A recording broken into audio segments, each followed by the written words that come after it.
Oh, yes. While we're here, I wanted to introduce you to Selena. She's going to be our lovely moderator for today's panel. Oh, wow. Here comes a whole bunch of people. I know everyone's coming in now. Hi guys, my name's Selena Webb. You might recognize me from Scriptation's social page or my own socials at Selena on Set. I do a lot of filmmaking type of vlogs and content, so people all around the world can learn what it's like to be on a film set without actually having to be on one. So super excited to get into the Scriptation workflow today. Wow, I'm seeing Ireland, Yeah, I just saw Ghana, Ghana. Alberta. Wow, Hey, Eddie, you got a shout out. Eddie. All right. Thank you, LA guys. Film School. Very cool. Germany. Wow, we are so Germany. international today. Thank you guys for being here. Rome, Stockholm. Oh, and Selena, you already got Amazing. a plug for socials. Oh yeah, if you guys want to see more like educational filmmaking content behind the scenes, I'm at Selena on set. So that answers one of the questions. Um, And Shauna, you should go Chicago. too. Shout out Shauna. Some other housekeeping things. We are recording today, and we'll send out that recording post show probably tomorrow. The recording will also live on our YouTube page. I will be running things behind the scene. I'll be in the Q&A and the chat. We also have a few Scriptation members who will be answering our questions in the Q&A. That'll be Laura and Ryan. And yeah, today's panel really is about how DPs are using Scriptation in their process. So this is not a, hey, I have this one really specific Scriptation question. We will try to answer those as best as we can in the Q&A. But yeah, our questions should be dedicated towards how these wonderful people do what they do on set. Oh, wow. So many people. This is crazy. I know. It just keeps going. I'm gonna have to close the chat out because I'm just gonna be like reading the chat the whole time. But I that's know. why we have our amazing Scriptation staff on here as well to help moderate that aspect of this webinar. Awesome. Toronto, Montreal, so much Canada. So much Saw, care. I saw Italy too. Yes, I saw Rome, yeah. Germany. It's crazy. Thank you all for taking the time to be with us here live too. Absolutely. Oh, From yes. everywhere in the world. Laura's shouting out Canada in the comments. The maple leaf, I love it. Very cool. Cape Town, South Africa. Wow. Guys, I'm so honored that you're all here today to listen to all of us talk. I can't wait to get started. And hi from Canada, or sorry, Kenya as well. Oh And my Los goodness. Angeles, of course. Hi from Los Angeles. Yes, the locals. Very cool.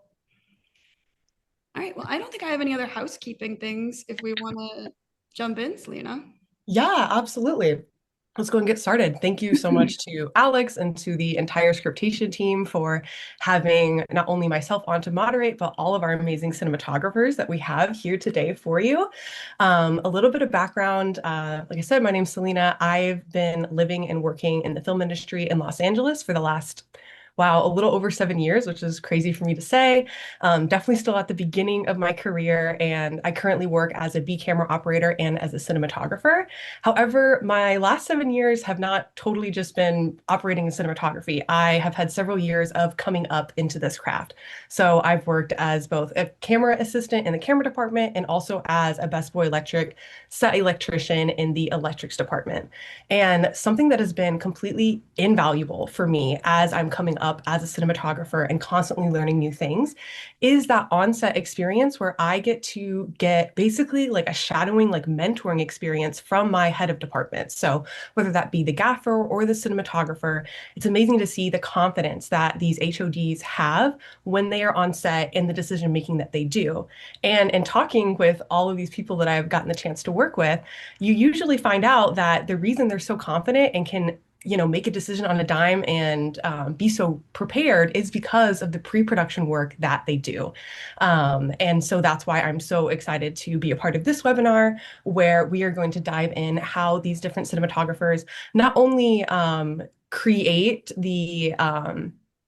images that they do on set, but also what goes into the tools that they use to create those images themselves, like apps like Scriptation. So we're going to go ahead and just do a quick round robin of a quick introduction. I'll go first. For everybody, we would just love to hear your name, how long you've been in the industry, the role that you do, the type of projects that you find yourselves working on, and just for fun, what your favorite movie was that you saw this last year.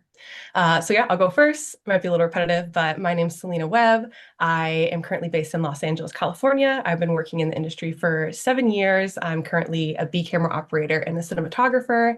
And I would say the best movie I've seen in the last year, I'm gonna have to say Sinners. And then let's go to Shauna next. Hi, everyone. I'm Shauna Hagan, ASE. I have been shooting docs and more recently a lot of scripted content for over 30 years. Super excited to be here. I use Scriptation on the daily, basically, when I'm shooting. Really amazing tool that I found is incredibly helpful. We'll get into the details, but favorite movie, honestly, I have a 2-year-old, and so we don't get out to the movies very often. But the most recent one I saw was Hoppers, and our 2-year-old loved it. There was a little scary part, but we were happy to actually get to a movie theater with and actually see it and have popcorn and all that. But Hoppers, highly recommend if you have kids. But it's a sweet film. But happy to be here. Awesome. Thank you so much, Shauna. I haven't seen Hoppers. That's like the new Disney Pixar. I love animated, so Yeah, it's super fun. I've a friend of mine who was in one of the scripted half-hour comedies I had done voiced the voice of the grandmother. That sort of is she's in the first half hour of the film, and it's great. It was great to see her work. So awesome. Well, shout out to Hoppers. Let's go Eddie next.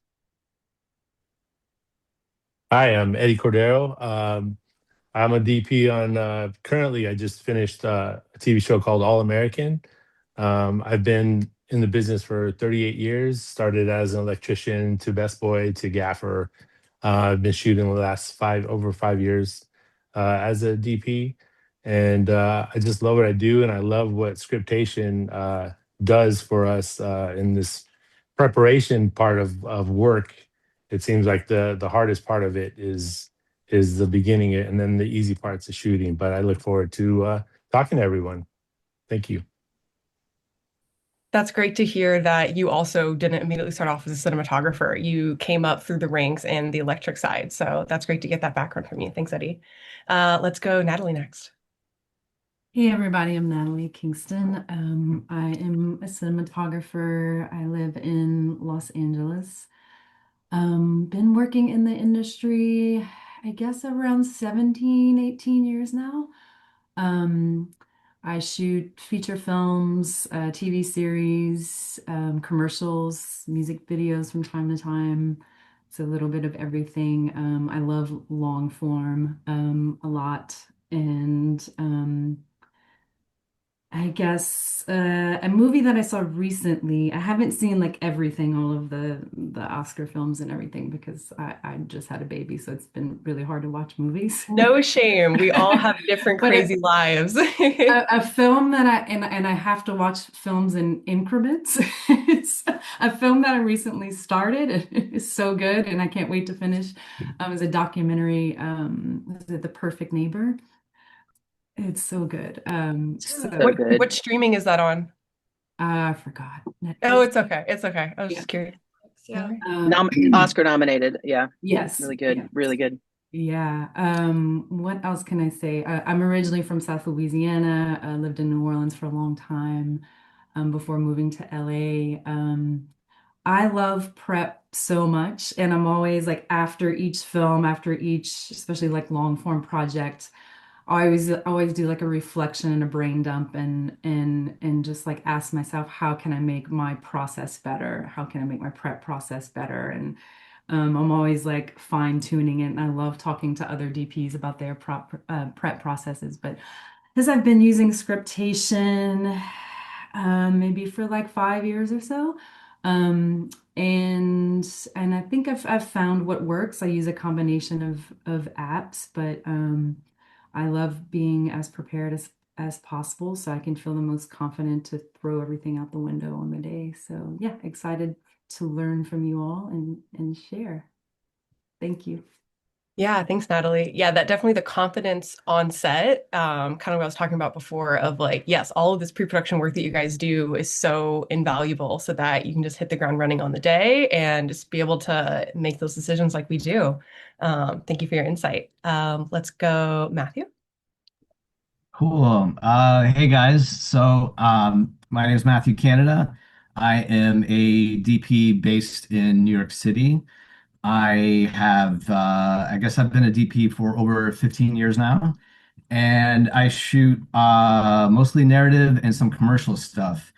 Um, so I've been doing this for 15 years, and I've been using Scriptation for like 6 years. So that's like a third of my career. I think something about Scriptation is just like, I don't know, maybe I'm like a little old school, but I love just taking an iPad and just being able to like write on it. I'm visual, so I hate typing. I just love to like make stick figures and draw my notes on it. Um, yeah.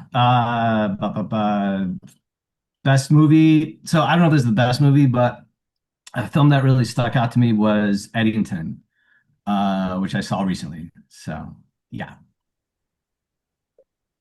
Thank you. Yeah, I love to hear that. Like, it's kind of, I mean, although it is completely digital, does kind of feel like a hybrid of analog and digital because you get the aspect of it feels like you're writing, but also it makes so much more sense in our new age, of course, with like the transfer feature that Scriptation has, and being able to, potentially erase and redraw things or drag and, rearrange as we go. So this is definitely a great tool for the current age that we're in. So thank you for your insight.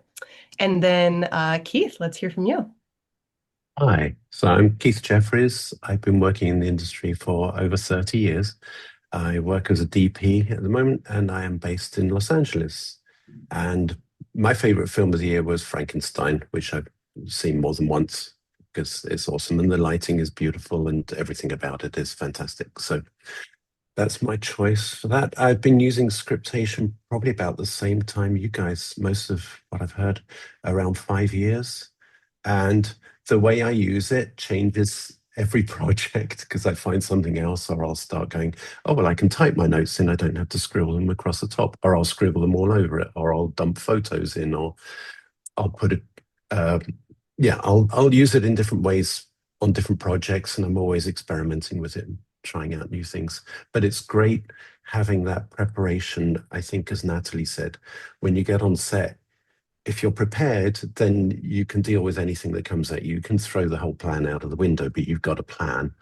And that's invaluable. And also being able to keep up with drafts of the script and not having just a stack of paper copies and you're putting pages in and out. It's a game changer.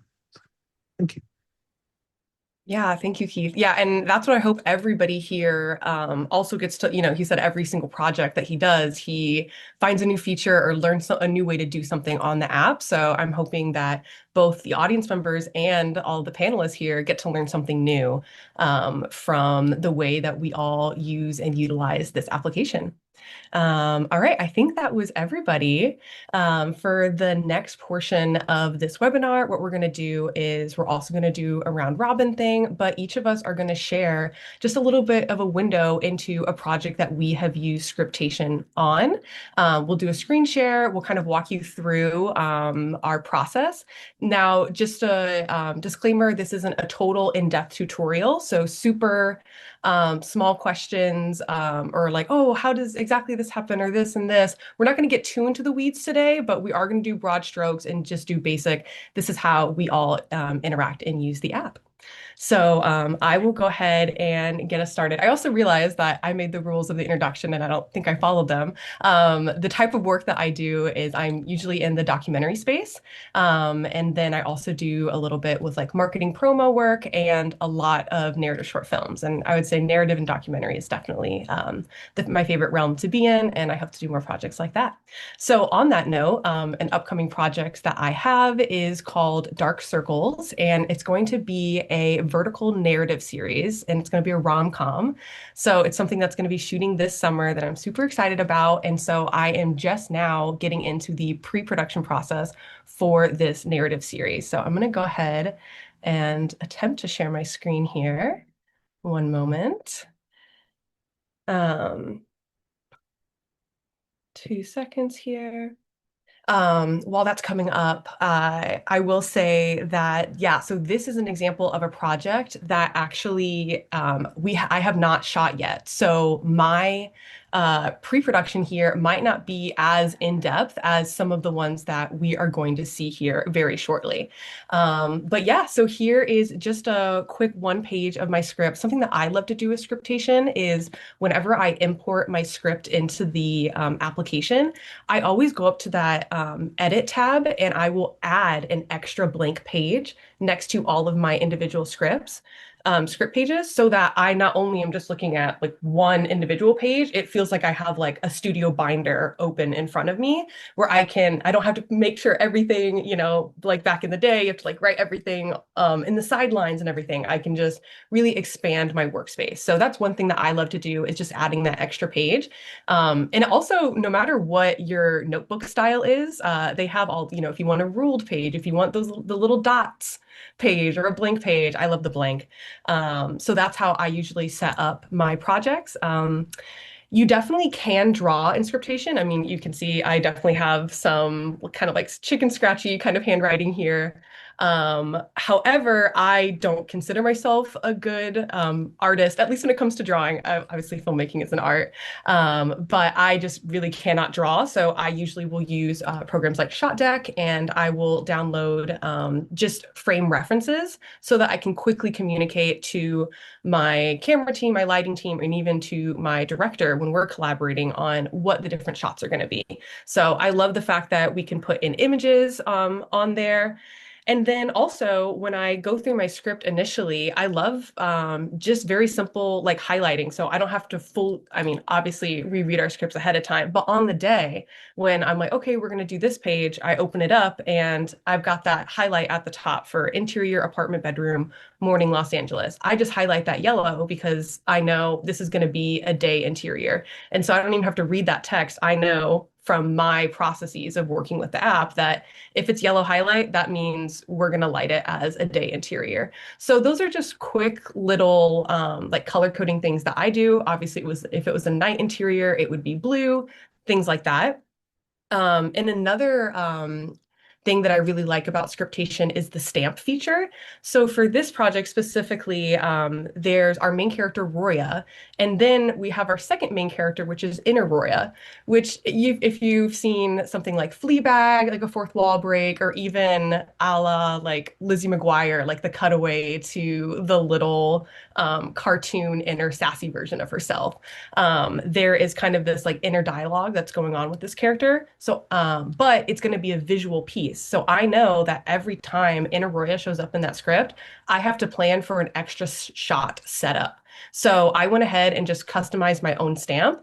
And every time I see Inner Roya pop up, I just give myself a big indicator of, hey, this is going to be an extra shot. And then I pair it with my example of how Inner Roya is going to show up. So for this one, it's going to be like a Zoom meeting like this. She's going to pop up as one of the extra people. But yeah, those are just basic ways that I use the app. I love being able to expand my workspace. I love being able to highlight and use color coding that works for me. Love to be able to customize the stamps. And then also, again, with the chicken scratch comment of like, I also love that you can, you'll see on the left here, I did write just with like my Apple Pencil. However, on the right side where it says like the mixed layers, the 3200 ring light, I actually wrote that with the write to text feature. So it was chicken scratch, but then it made it into a very nice text version. So I am going to start implementing that. Once I saw that, I think I'm going to start implementing that just so it's a little more readable to everybody that I personally share it with. Yeah, I'm trying to think of any other little thing. I think my last thing is I also just kind of draw a little bit too, like again, just like with like very chill lighting diagrams of like, oh, I want like some key motivation from a window. So like I'll draw in on my references of like, oh, this is what I like from this or what I would change and things like that. Yeah, I think I'm gonna stop sharing. But those are just some really basic ways that I use Scriptation. As I said, this is for a project that I'm currently doing, so it might not be as marked up as some of the projects that we're about to showcase you next. I think I will go ahead and kick it off to Natalie to show us her presentation today.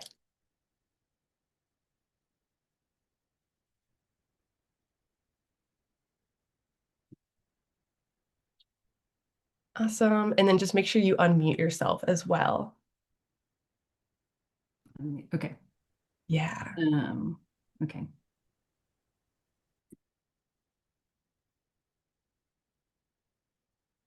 Should be coming. Okay. Can everyone see? Yeah, I think just swipe up. Yeah, we're in. Okay, great. Okay, this is from a feature film called Psychotherapy, The Shallow Tale of a Writer Who Decided to Write About a Serial Killer. It's the whole name. We'll just call it Psychotherapy for short. But yeah, so let's see. The first thing, well, I love this new feature. I guess it was an update in the fall of last year or something, where you can automatically insert these lines, the page or the scene breaks, the bold lines in between each scene. I would manually do that before. That's one of the first things I do. And then also the big scene numbers are fantastic. I love that addition. So that way, when I am in this mode, I can quickly go to a scene and see the scene's really big. That's fantastic. And then I like to highlight each scene heading, kind of what you do, Selena, with blue is night and yellow is daytime. And I would always do that on paper scripts too.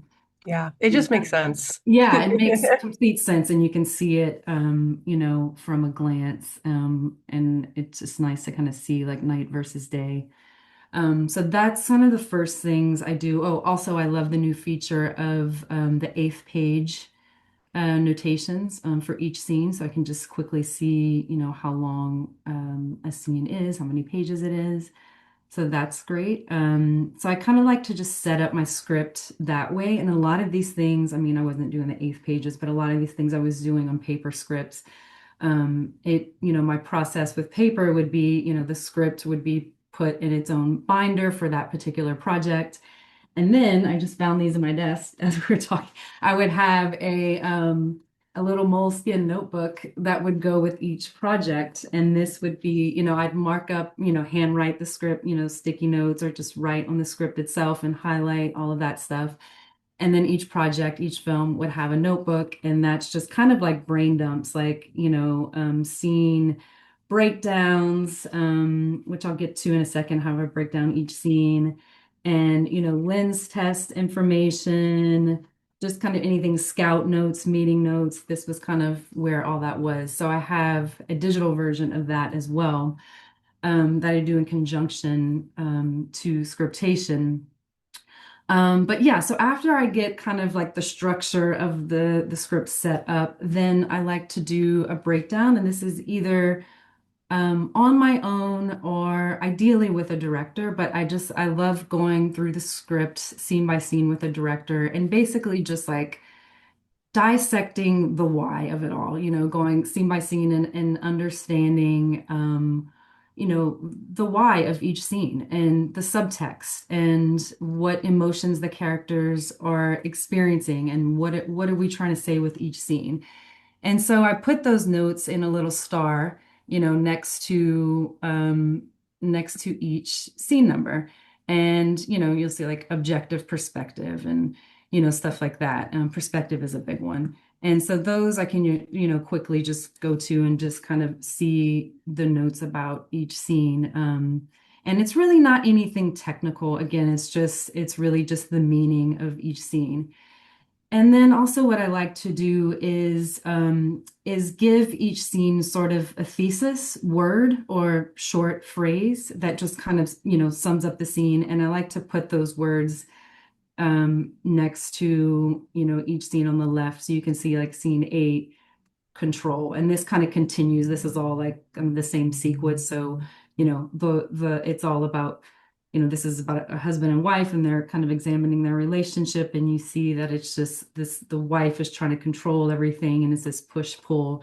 So that's the sort of like thesis for those scenes there. And then scene 11, different wavelengths. The husband and the wife, Keen and Susie, are on totally different pages, and that kind of sums up this particular scene right here. So I find that's really helpful, especially if we're in a stressful moment on set and, we have run out of time and we have to maybe get rid of some setups or whatnot, or combine things, then we can look at that sort of thesis word, and it can trigger something. So I find that really helpful. Just to step back and be like, what is the purpose of this scene? What are we trying to say? Okay, what's maybe the one shot that can do that, and what can we do quickly? And I find that really great. And let's see what else. In this particular film, we had a lot of car work, and some of the car work was practical and it was on location, and then some of it was on a stage with an LED screen. And so, as you can see between these 3 scenes here, some of them were on location and the car was parked, and then some on location and the car is driving, or on stage and the car is parked. So it was, these little stamps came in really handy for that, just showing, if we were on a stage, or, what the car was doing. So I can just quickly, at a glance, look at the scene and see what we were doing. And they all had to, match, of course. So sometimes we'd be starting a scene or a sequence, or even within a scene, we'd be starting on a stage, and then, it would continue driving in location or whatnot. So that was really, these stamps were really helpful to keep track of all of that. I do have a basic color coding system. So I like to highlight like you can see on scene 10 here, like anything in this kind of orange color is all lighting things that are just already written into the script. And then I'll go through and I'll do the tagging thing here. So I'll just, tag it with the appropriate category. Anything like Pattering Rain, this is special effects. So that's this turquoise color, and then camera is pink. So this is a note that I made, this high angle lonely wide. So I just drew a pink square around it. Again, this right here is a lighting note that the light has to turn green. So that's in orange. And then I'll just, kind of mark up, and then yellow is just basically kind of like scene descriptions like that are important to me, that I want to make sure stick out.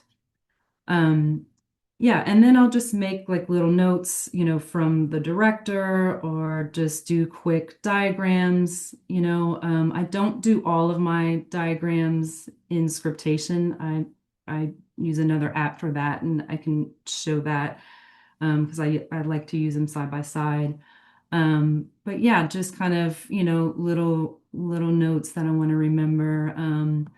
Sometimes like, okay, you'll see for scene 14, this must have been like me and the director quickly discussing this scene, and I'm writing just the shots that we talked about right here, right by the scene, because that was just the quickest and most efficient in the moment.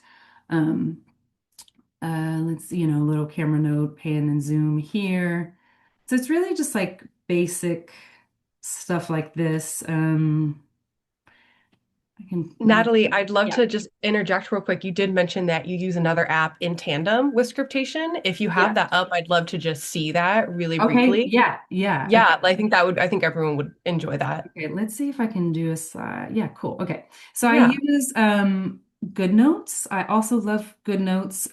I like doing lighting diagrams and camera overheads in there.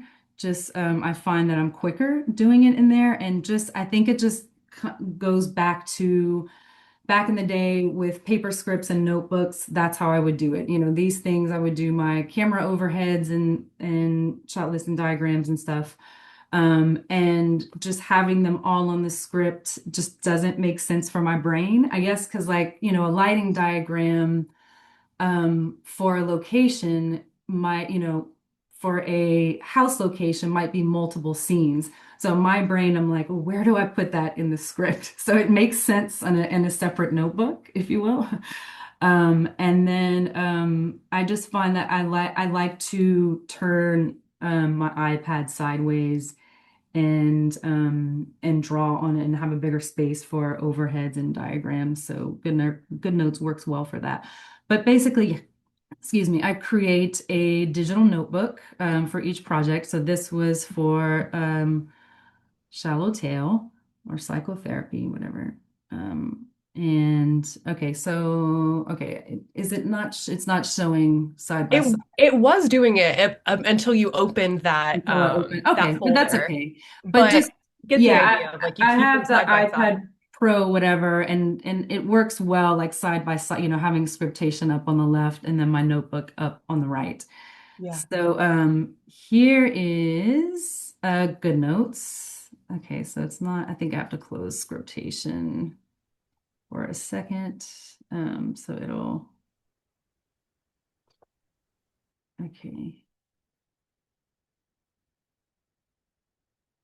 Okay, so I just divided in sections. And so I have like a general notes section, which is just like notebook paper. And, you know, this is just like notes from a meeting or lighting notes, lens tests, camera notes, all of that stuff. A lot more lens notes. This is from a stunts meeting. So this is just kind of an all-purpose general notes section. And then location notes is, you know, is pretty much where I store the director's plans for each location, so I can quickly access them and just copy and paste them on another page. And any notes about locations there, here's like a, you know, spreadsheet with all the locations. And then here's a section for camera overheads. Okay, this is actually just a shot list. I can come back to this, but yeah, so I do my overheads here. I have those film tools icons that I downloaded from, I think it's film tools set objects or something like that. That sounds about right. I think I've downloaded from the same place. Yeah, oops, I did not make. So you essentially will have this app up in tandem, a dual view on your iPad Pro to have like a full encompassing experience. Exactly. Yeah. And so Yeah, here great. are all the little, I don't think you can see this there, but you can see the icons. It's weird. It's not like pulling up you can't see the menu that I'm pulling down, right? Unfortunately not, but Okay. I think we get Yeah, you the get the point. general idea, and great to get a little peek into your world. Very cool. Yeah, Thanks for so sharing. and I go scene by scene and just do those there. And then the last section is lighting diagrams, and yeah, so kind of like a similar thing, you know, marking up photos, stuff like that. Not to be this person, you can technically do all of this in Scriptation. I was gonna let Yeah. her finish, and then I was gonna be like, yeah, this one right here, like you can add a photo in, you can type everything in. Of course, Yeah. like everyone's workflow is different, and like as Scriptation comes out with even more things, and the more you use it, I think kind of what Keith said, it's like every time you use it, you find new things to do. So maybe, you know, in the future, her workflow will look a little more like it's more just based in Scriptation.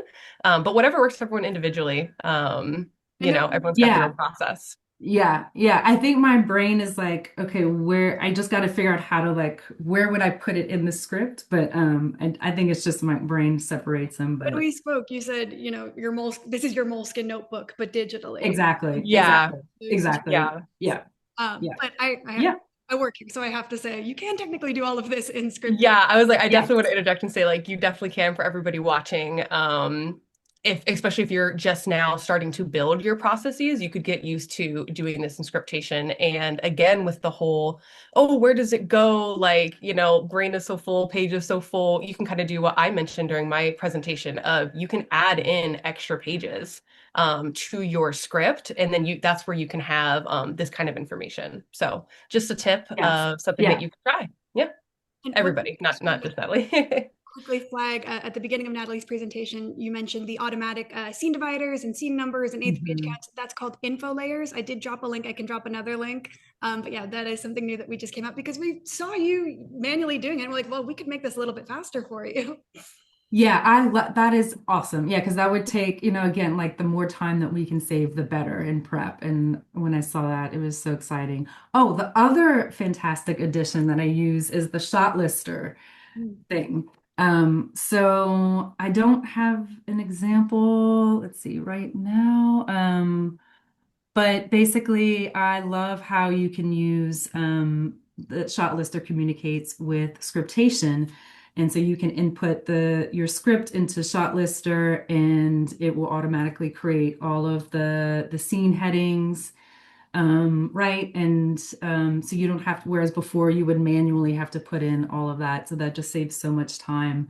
And then you can like click on a can you click on, I just started to use this. I haven't like used it on a full project where they've communicated. But you can click on a scene heading and it'll take you to that part in the script, right? Like if you're in shot lister and vice versa. Yeah, you Right. could just jump right to the section. Yeah. Yeah, that's awesome. Oh, and the other thing that I do, which I tried on my last couple of projects, which works really well, is I create sides. So Scriptation will let you select pages in the script and basically just make your own sides. And so I have like the day's sides, and basically it's kind of like my day's packet of information. And so it looks like this, where I export a PDF from, well, now I use Shot Lister, but this was from Google Sheets.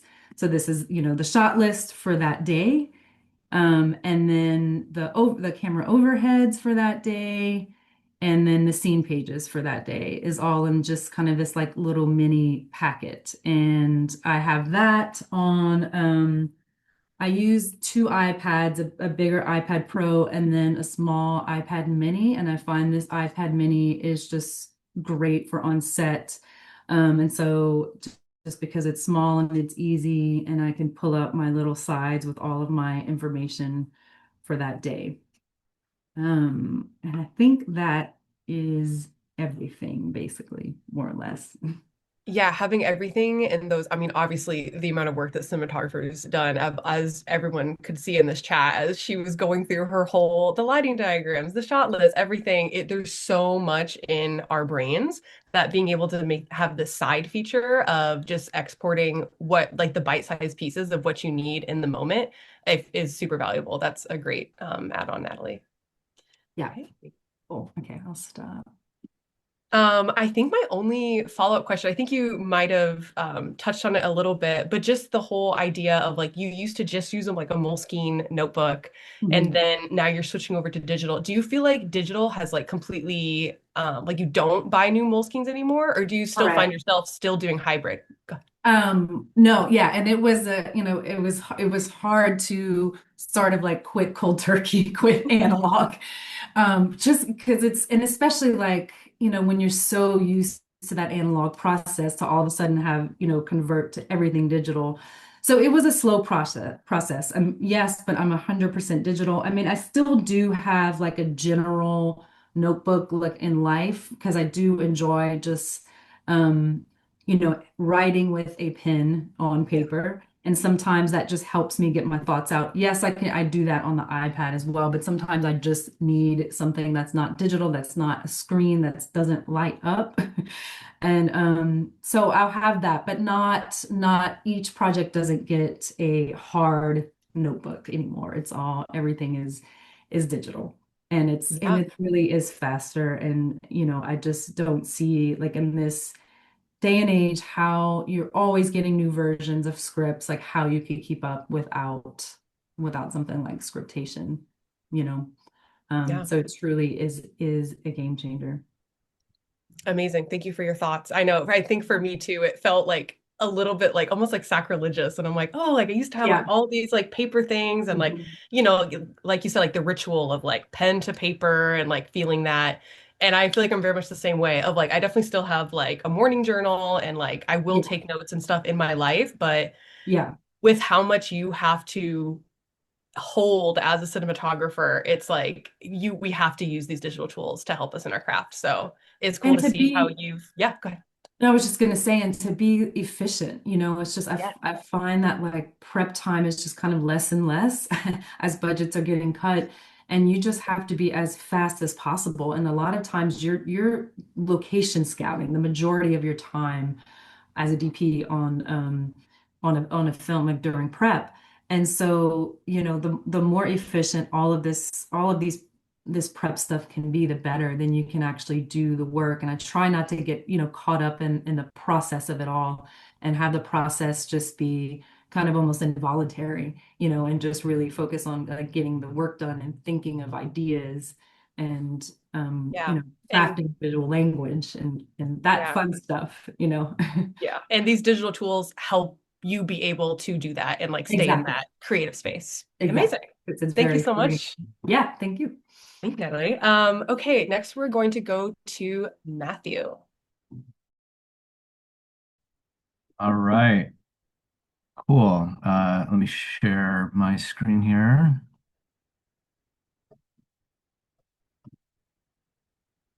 Okay, did that work?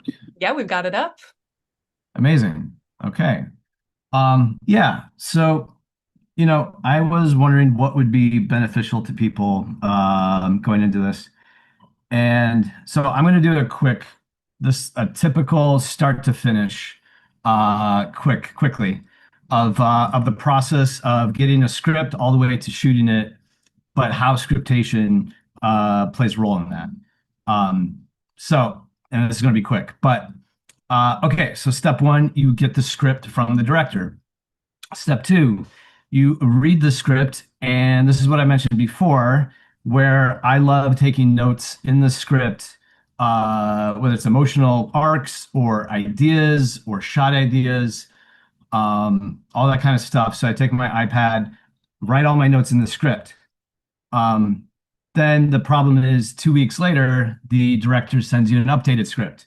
So this is kind of what initially got me into scriptation years ago, is that you would take all your notes, director sends you an updated script, and you don't want to have to redo all your notes. So with this, you can upload the new version, and then all your annotations come with it into the new version. So that I think is genius. Okay, then the other big feature I love with scriptation is that, and we kind of mentioned this before, but adding blank facing pages. So anyone who doesn't know how to do that, like that's like a major thing for me with this. Because when you do that, that gives you all this room to bring in your images, write more notes, and so that's a huge feature. So after I add the blank facing pages, then, and I can scroll through here a little bit. So then I can add in things like reference images, which are da da da.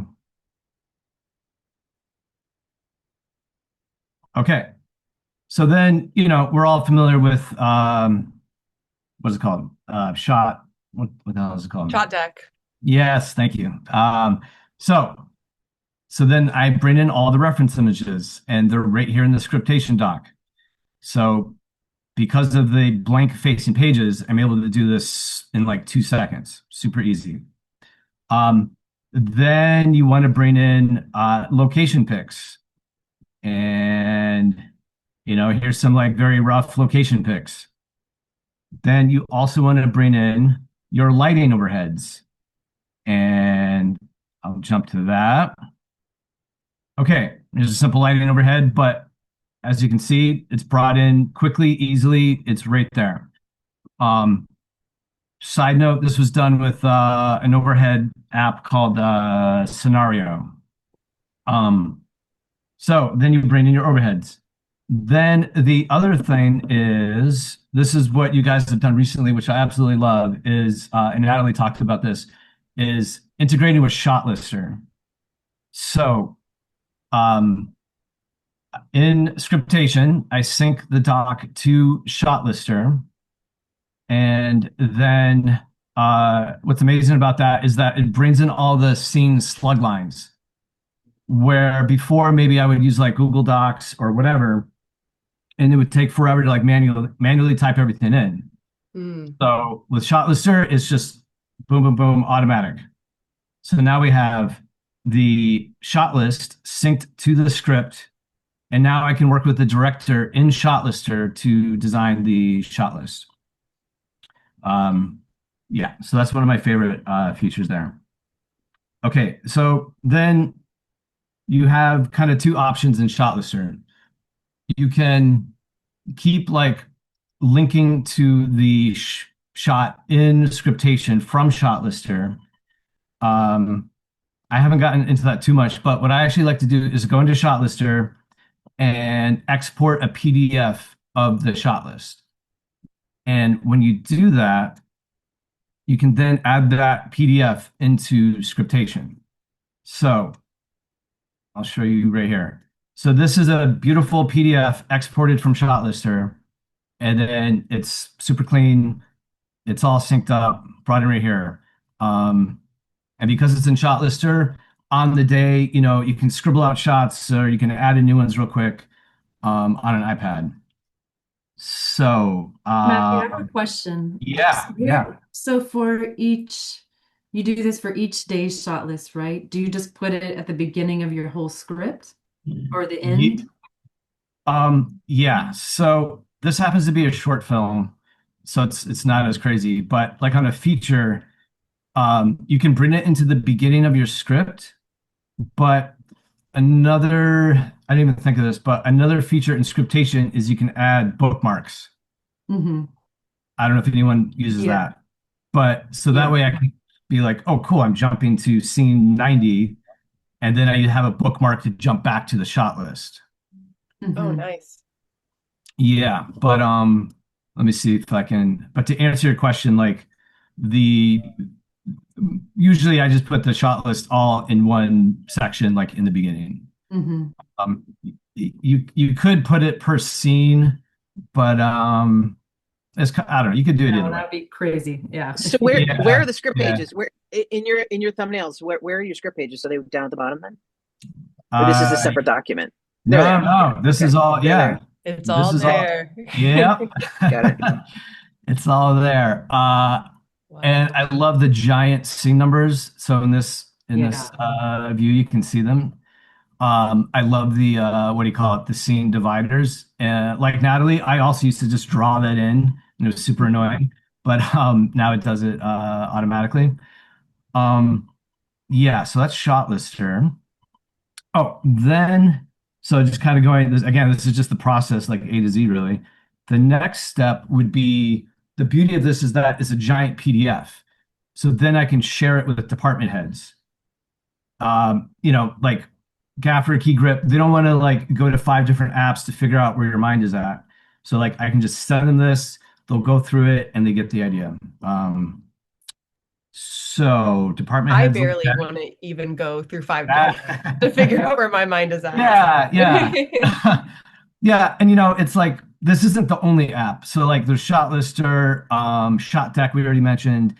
There's different you know, ways to do your overheads. So there's Scenario was another one. Yeah, sorry. Okay. How do you say it? Yeah, exactly. Or Yep. I'm not correcting. I wrote it down and I haven't used that one, so I want to check it out. Yeah, it's great. Yep. Okay, so department heads have looked at everything. Sometimes I add the call sheets in this. So like call sheet comes in the night before, whatever, and I might just add it in. So that way when I'm on set, I'm going through the Scriptation doc and I don't have to go find the call sheet. It's like it's built into the doc. So it kind of depends like on the production where the schedule is coming from. This so happens to be coming from Shotlister. And so as you can see, I've also added in the schedule. So that again, so everything's all in one place. Then yeah, there's a couple other notes. I mean, then finally, like, so now you're on set, you have your scriptation doc, you have your iPad, you have your iPad pencil thing, and things change obviously. So like it's just I love just being able to like scribble and write. I can cross out shots, add new ones. There's been situations where like something totally changed and I have to come up with the lighting overhead that day. That can happen. And so I'll get out my, stick figures and just sketch it into on a blank facing page, show it to the department heads, and we're good to go. And then I guess my last note would be, and Natalie, you kind of made me think of this, is that I usually do a separate document for the visual language of the film, but I think moving forward, I'm going to start to like add that into scriptation, either writing notes or maybe using the stamp feature, maybe. But in this, I don't really have those kind of notes. So I think moving forward, I'm going to start adding the visual language into the document. But yeah, so that's kind of my process. Thank you. Yeah, that I think yours has looked different than the other ones that we've seen where it's like you are fully integrated. Like you might use other apps to create these, a diagram or, collect the shots and everything, but then you truly like do a mega merge into this is like your God tier like document. And I love that, yeah, everyone's already getting inspired from everybody else. I love the idea of adding in that subtext of what's really going on in the scene, because that's really the meat of what a cinematographer needs to understand. So thank you for that tip, Natalie, and love that Matthew is going to, and me, are going to implement that into their workspace and workflow. Thank you, Matthew. Sure. Okay, I think next up we have Shauna. Hi, everyone. Mine are, we were talking about this earlier, that my script notes, I swear to God, my scriptation looks like I'm a crazy person, but this is my process. So here we go. Let me see if I can share. Let us into your crazy world. Yes, it's not super crazy. I mean, I have to just embrace my own process, right? So, are you there? We are able to see it. We can see it. Okay, great. Yep. Give me 1 second. Okay. So so these are script pages from a show that I did for HBO called Somebody Somewhere. And there's a couple of things that I like to use. It's interesting that I was going to show you. This is from episode 105, which is the first season. In order to get to mine, I used bookmarks to be able to kind of like figure out which pages. You could see how crazy my notes are already. But I do have a color code. I do have my table read notes are super important for me. So when I get a script and we go into a table read, I'm already marking up my script. And usually I use that in orange. That's not always the case, but oftentimes on the first page of the script, I have like a little key code so I can kind of remember the madness. So so the table read notes, then there's a concept meeting notes, production meeting. We had this particular episode also. So I shoot, this is a half-hour comedy, shooting very, very quickly. I'm the only DP. I'm also the camera operator. So we we shot 7 episodes in 35 days. So it felt like kind of an indie feature. So everything is kind of really, really quickly paced, very fast paced, lots of changes coming in.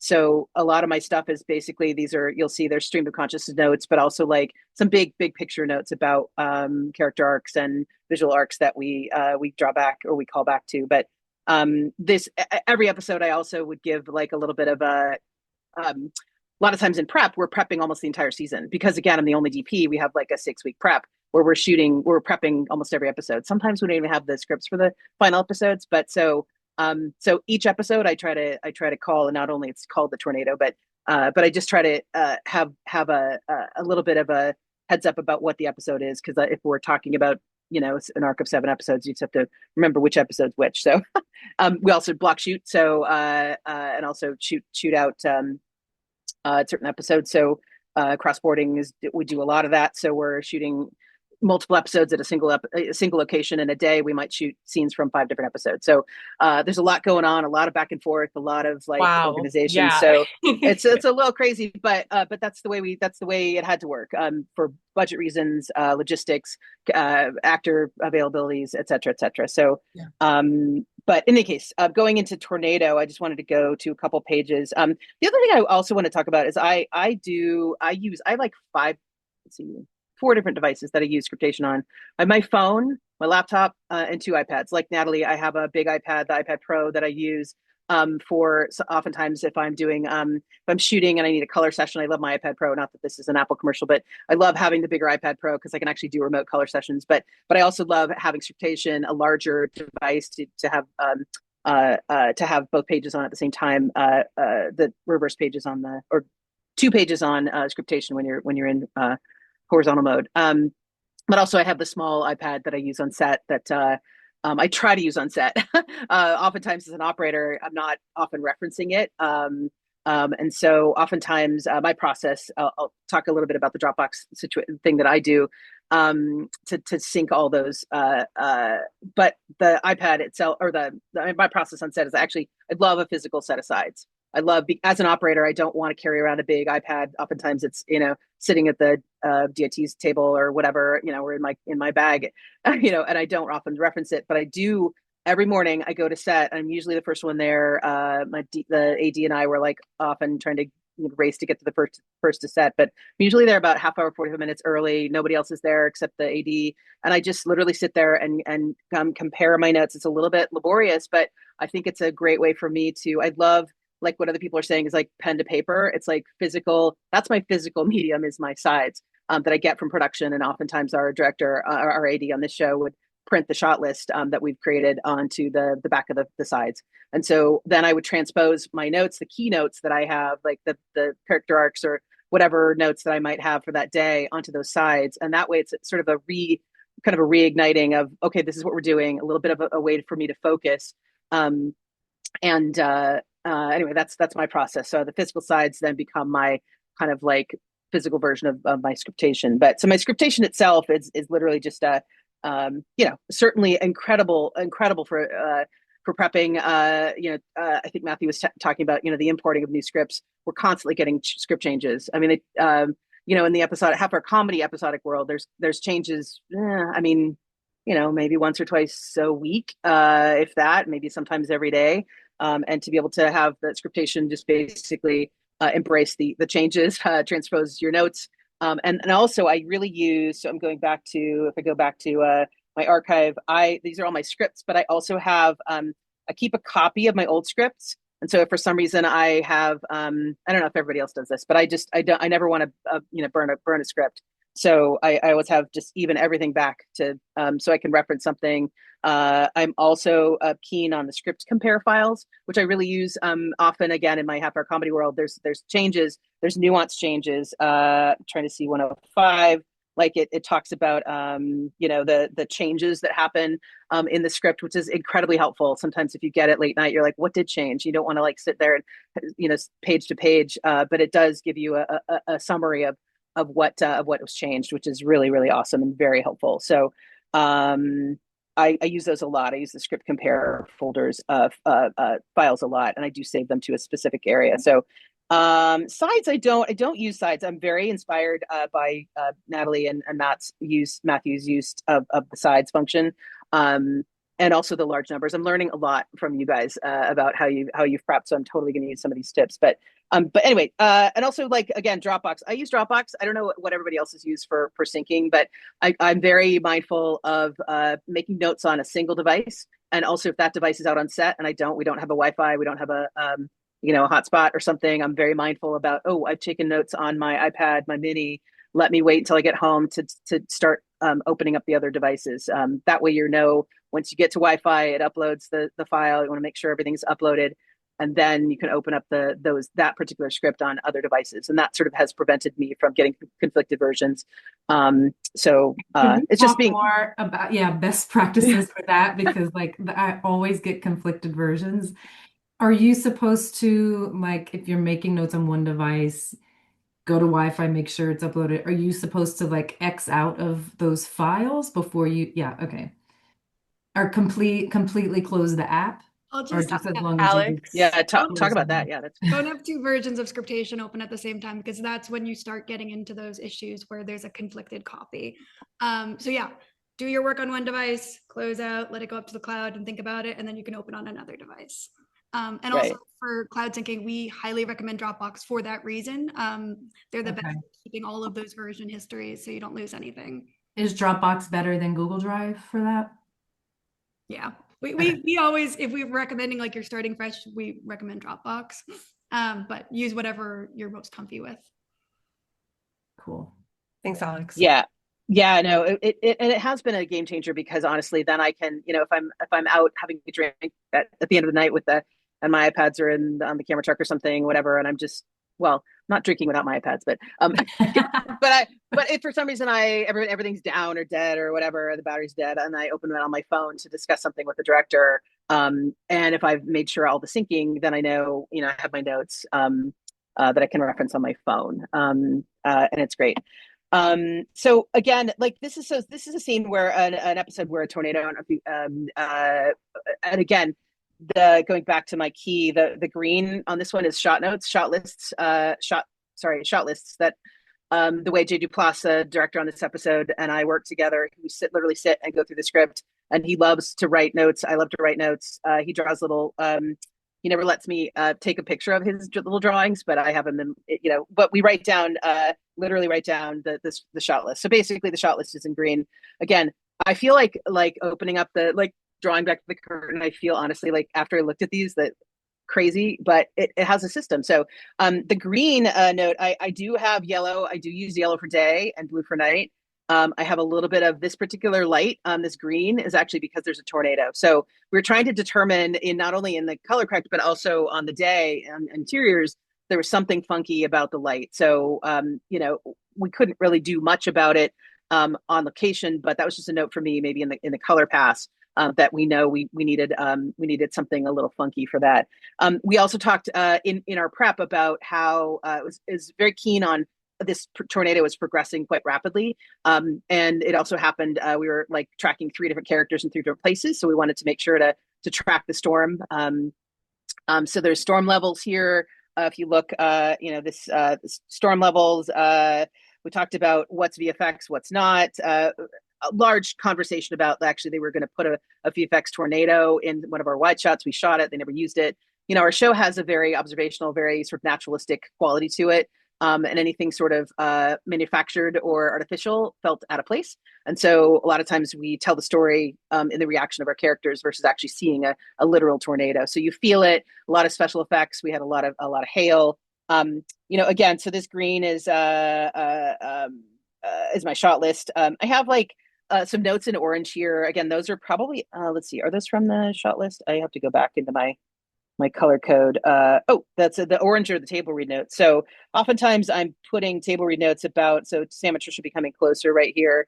Those are just notes again that I read from the table read. It's just kind of like trying to, how can we visualize that? They're becoming closer. They get stuck. They're sort of they have a little bit of friction between them being sisters. And they're stuck during the tornado in an enclosed in their barn, in their family's barn. Let's see. I'd love to jump in with a question. Yeah. So definitely all of your notes are color coded, but can you talk about your color coding with your highlights too? Is it kind of the same way of the same color? The same way. So this green on the scene descriptions, the exterior roadside, again, that's during the tornado. So there's still a little bit of a light kind of thing. We also have a hail gag that's coming up. So I constantly in the circles. Sometimes I get a little lost in my notes, but in the circles, I knew that this particular one these were notes that we had talked about in the production meeting. And so these are levels of the storm, how the storm is growing. There's like a lighting cue here. Yeah, sometimes I highlight just lighting cues. There's a light, we had a lightning effect there. There's also hail. We actually created hail with some ice, whatever. So we had to, there's lots of stuff going on there. Again, these green are like basically a shot list.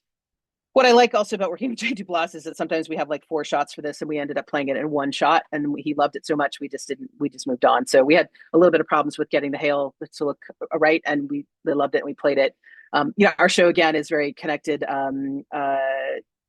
character based, story based, 99% handheld. So we're kind of I always felt like on Somebody Somewhere we wanted to create a visual style that felt like you were a friend in the room. And so we're literally in the front seat with him as he's debating whether or not he let his new dog out to go potty, and now all of a sudden this hailstorm, and he has to decide whether or not he wants to save the dog or not. So we're in the car with him as he makes these decisions. He leaves, gets hail on him, whatever. So so it's pretty intense. Let me go to like another. So this is season 1, and I didn't realize that you could. This is 2021, I think it was. I didn't realize that you could have the pages, the extra pages. This is also season 3. Now we're like 3 years later. We already have a fair amount of our visual style defined, but I still wanted to. I do table read notes. I've changed the color code for some reason, but each color has a specific purpose, and sometimes I remember that, sometimes I don't. But this particular one, I decided to because the director was using. If I do this, yeah, will you get both pages? Yeah, you do get both pages, right? You looking at both pages? Do. Yeah. Okay. So I started to use, again, sort of similar craziness. The yellow, the orange. Here is a golden hour because, and also sometimes I use purple for evenings. There was the directors and the showrunners were very insistent on trying to. The Midwest is a character in our production, and I think they wanted to capture the character of the Midwest, and then sometimes that is told in kind of evening shots, like twilighty, dusky. So golden hour, this was different than a dusk, so it was very specific. So I wanted to make sure that it's not day, it's not night, it's not dusk. So the golden hour highlight on the exterior barn was a key to me. But also there, so we started to do. I'm just looking at these like. I'm so crazy. But this is you're a genius is what you are. No. But I also love, I guess, yeah, it's crazy, but it also works for me. So it's like, that's the thing that maybe, Matthew has as a system, we all have a system that works. And again, working so quickly in the half-hour comedy space, we're literally just burning the candle at both ends. We have, by season 3, we were doing a half-hour episode in 4 days. When season 1, we were doing 5-6 days per episode. So we had a couple less days per episode. So everything had to be really streamlined. And so this was, I was able to cut in. I started to realize, hey, I can cut in stuff into Scriptation. It's super helpful to be able to have this on set, referencing it when we were scouting or when we were, even just there the day before we were shooting certain scenes, whatever. This is a sort of a lighting diagram here, just again, sort of stuff that we had season 1, but I just wanted to remind the gaffer and set deck to, this was a practical location, but we had set deck. I asked for all these lamps and things to, my lighting style certainly on this particular show was use as many practicals as we could. So I wanted to remind them where everything was. This is a little sketch that I had done to sort of try to articulate try to visualize what the director was trying to tell me. The director is Rob Cohen, is an amazing guy, and I've worked with him on several projects. He loves to write things out, and he's not very good at visualizing. So I try to help him with the overheads. So that's not to say he's a fantastic director, but certain directors work better with overheads. And so we started to break down a pretty key scene, and this is 301, I believe. So it's the first episode of season 3. There's been some changes happening. Somebody's renting the family farm, which is a big thing for them. And Sam, the main character, is coming back to the farm to collect a rent check from this new kind of mystery guy. His name is Dari. He's an Icelandic actor. He was in Severance season 2. It's amazing. And so just trying to help the director again, during prep and during all our times during Scout, we kind of walk through these, and then I help draw kind of a little bit of an overhead of this location, and then we start to really break down this shot list. So essentially, this is an edit order shot list. We had a driving shot with a hostess tray on the side of the truck, and we did all the coverage that we needed. And it was helpful to have this as part of my my scriptation kind of build. The other crazy thing at the very end, there's that we shot this whole scene. There's dialogue between Sam and Iceland. This is the first time she's met Iceland. She ends up going, spoiler alert, there's a little bit of a love interest between the two of them. So the director wanted to set up a little bit of this. So, but there's a whole dialogue scene between the two of them. But the way they cut it, they cut him out of the scene entirely. They wanted it. She first meets him at the house. She goes back to the house and meets them there. But he's actually in this scene we shot. And if you see the cut, you'd be like, wait a minute. But we ended up shooting everything in a way that we didn't realize that the editor was gonna cut Iceland out of the scene, but we shot it in such a way with such amazing diversity of coverage that they were able to cut him out and also still have this beautifully wonderful scene where Sam you see his Iceland's truck there, but you see Sam walking in and kind of absorbing the fact that this stuff is not, her father has now moved away, and it's sort of like, the changing of the hands with the farm. It's just that there's a lot of emotion in that scene, and it plays actually better as she's standing there alone, kind of absorbing all of the emotional weight of the scene. One of the things also in season 1, I don't know that I have any marks here, but there's a certain character arc in season 1 that we've brought into season 2 and season 3, where anytime Sam is alone, that's kind of the arc of the series really, is Sam the main character, discovering her voice, her singing voice, but also discovering her place in the world, finding her, creating a found family and all that. So having some visual callbacks to that season 1 visual, when we had anytime we had any wide shots with Sam standing alone, that was hit home pretty well with everyone. So we kind of this callback to season 1, that was kind of like her standing alone, kind of trying to soak everything in. But process wise, let's see. And then there's certain, again, lighting diagrams. This is a scene where this is their family home. The lights are out, but again, this is some room we'd never, even though in 3 seasons we'd never shot in this room. We shoot 100% location, so we'd never shot in this room. So having to create a small and very quick diagram originally it was supposed to take place in the kitchen. And then decided, wait, we were going to actually, where we'd shot before, we knew where the lighting was, we knew how we'd done it in season past. So I didn't really drop a lighting diagram on the tech scout. Everybody's like, oh yeah, we know how to do this. And, I had some specific, keys for them, and I had some specific asks for them in terms of mood or whatever, and time of day. But this particular one was a quick ad at the day before they wanted to shoot in this living room. So again, just a very quick lighting diagram that is drawn, not like with any app, but it was what I could do. So, they show camera, a little bit of a shot list here, and camera angles, and this front push, the big 2 HMIs through the windows. What else can I tell you? Again, sometimes I do this to help the director, like on the day, to kind of visualize where we are. This is also a callback from season 1, where we have she and her dad have the same scene in the kitchen. But what else can I tell you?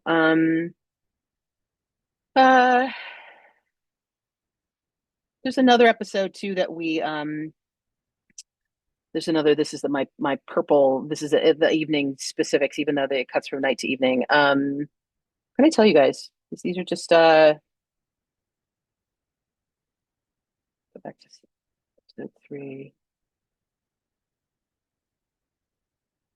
Yeah, again, pretty stream of consciousness. So there's another note, like a lot of these little hearts and things are from the table read. I just leave those on there. I'm a big person. Again, it seems a little messy, but it's honestly like it sort of makes me feel good to have my little notations in different colors that somehow in the time in prep and also the time in shooting episodes or shooting days before, maybe the director and I have revisited this. So I have little notes that little hearts or little quiet moment, whatever. I mark those to be able to kind of like, to solidify for me what a scene is about, and that really helps me. So sometimes it does look a little crazy, but they're little asterisks that I leave on the script. And again, I can transpose those to my physical sides. Sometimes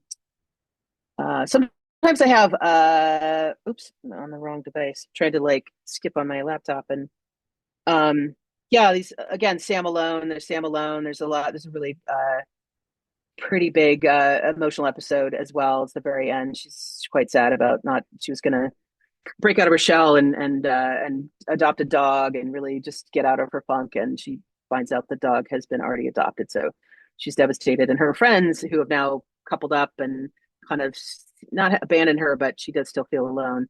At the very end of this episode, it was key to make sure we show her alone, a big wide shot of her alone. So I'm noticing this little bracket that you have. I think that's your table read note. I can't remember. Sorry, where it's like a bracket, then you say, "Oh, dot dot dot dot." Is that like a subtext note for you of like, "Oh, this is like an awkward moment" or something? Like, I'm just curious. Yeah, I think let me go look at the key to this one. Let me go look to the front page. I think it's I think those are table read notes. Yep, purple or green is table read notes. So yeah, there's little impressions, I guess. So it's again my style is just I'm kind of all over the place, but I also like I'm again sort of stream of consciousness, like getting a little bit of a yeah, it just what's impactful in a table read. And so then again, kind of getting to the meat of a particular scene, sometimes what hits me in the table read, that's what the oh dot dot dot, Yeah. or in a little moment, so again, there's a lot of technical notes. Sometimes I'll production meeting, I think we talked about like, is it a tray, is it drivers, whatever. And I don't know. It seems I don't I don't know how we got the show done with all these crazy notes, but we did. We managed to make it work. I do use I do use good notes as well. I couldn't find my my notes for this particular episode, but I often do also for notes for screen. I'm sorry, for notes for department heads. I do usually have a note for each one. Like I use the Mac Notes that I literally just again stream of consciousness. Like I can use it on my phone really quickly. Like I just have an episode, an episode note. And all questions for all the department heads, just the stream, like, and I can tick it off or I delete it when it's answered or whatever. So, but that's kind of my process. I know it's a little crazy, but one last thing too. I guess do I have a little more time? Because there's yeah, I say do the one last thought and then we can move on to our last two DPs. Yeah. Yeah. No, I think that's it. Because there's an episode that I directed that has also very similar crazy notes, but it's and this particular one I didn't do any because I was directing. I didn't do any. My shot lists were done. This was a series that was a mockumentary, and so oftentimes literally shot lists were made during rehearsal. Like we wouldn't really make shot lists. And I was a camera operator in Parks and Recreation for many years, and it was the same kind of style where and then Welcome to Flatch, this show that I did for Fox, half hour comedy. We did 2 seasons, and it was often sort of made up kind of on the fly in the way that directors were kind of a little off put, but I had made a visual Bible, like a kind of a lookbook, but also like a visual Bible that was like 3 or 4 pages about this is what we do and why. And that was very helpful to them. And oftentimes we would literally be making up the blocking on the day because there a lot of improv actors, a lot of like script dialogue being changed on the day. So it's really hard to kind of plan things. You knew where an environment was going to happen, but the whole part about this was it's supposed to be mockumentary. It's supposed to be kind of spontaneous, and so having any kind of large plan for specific blocking didn't really work because it sort of felt like people were going to hit marks versus having a real scene and with real dialogue happening in real time. So anyway, that was just a little bit of different thing. But again, the same kind of way that I used Scriptation as a director, I broke down scenes in chunks. We kind of tackled things. These were key moments that were like as they're playing laser tag. So I had to kind of constantly be, what's the score, all that stuff. But, here's a thing about the score, I don't know. I think, again, you just find ways to make it work for you. I love the idea of having the big scene numbers because I'm constantly going into this, trying to find scene numbers. So this particular, this is super helpful to have those large scene numbers. I love the page count too. I will totally use that. But that's my deal. So I'm gonna stop the craziness here. But I love scriptation, honestly, and I learned a lot from a director friend that I hadn't realized that you could add those extra pages and extra, photos and overheads and and images. I love, Matthew, that you had even some shot list, or shot deck reference photos, because that's great to have everything in one place. So I've learned a lot, and I will implement that in the future. So Amazing. Thank you so much, Shauna. That was, sure. I loved looking at that. You kept calling it like crazy, or like somehow we got this done despite it looking like this. And the way I view it is like, oh, everything got done because you did that work. Even if you do have to figure things out on the day, like you did so much work ahead of time that you can make those on-set decisions. So amazing work. I will definitely be zooming in and looking at everything once this recording is posted, because just amazing stuff. All right, next we have our All-American DP, Eddie. Thank you, guys. I'm super excited to share this with you guys. And Natalie, I'm like you. I used to love like writing everything down. And the only thing I still do, and unfortunately I'll have to figure a way to change that up, is when I prep a show, I'm always like tonal notes. Our showrunner gives the best tonal notes. So I literally write like 5 pages of notes. And I haven't really figured out how to transfer that into scriptation just yet, but I will. And here we go. I will show you from the beginning how we do our show here. Just give me a sec. Okay, so I'm gonna walk you guys kind of through how I like to how I start this, because I literally use scriptation for every single thing. I really rely on all the stuff. So on the left side here, going through my seasons, I have my spotting plans, even my sets for lighting. Like this, I'll come back to this, but this is set notes that I'll share back with my gaffer and key grip. So I'll come back to that. But yes, facing pages are huge. And I'm gonna go back to that multiple times because there's so many things you could do with it. So this, I can't show season 8 because it hasn't aired yet. So I chose this episode, 704. And as you can see, I literally laid down everything for this episode is on this left side. So I start off with my network draft, which I immediately do the big scene numbers. And the dividers, and then I'll start laying in my notes. I do the highlights. I rely on the highlights quite a bit because they're big storytelling points. And then I also like to do my own my sides. So once I finish my scenes and I go through, we're blocking with the director. We have all the meetings. We're a big football show, so there's a lot of football plays, a lot of plans, and these are a lot of things that my first AD, Sochi, and I go through, and we break down how we're going to do this and make our days, because our days are pretty packed, and we have 7 days to do an episode, so it gets pretty hectic. So you have a really good plan. So going off, so I have my scenes.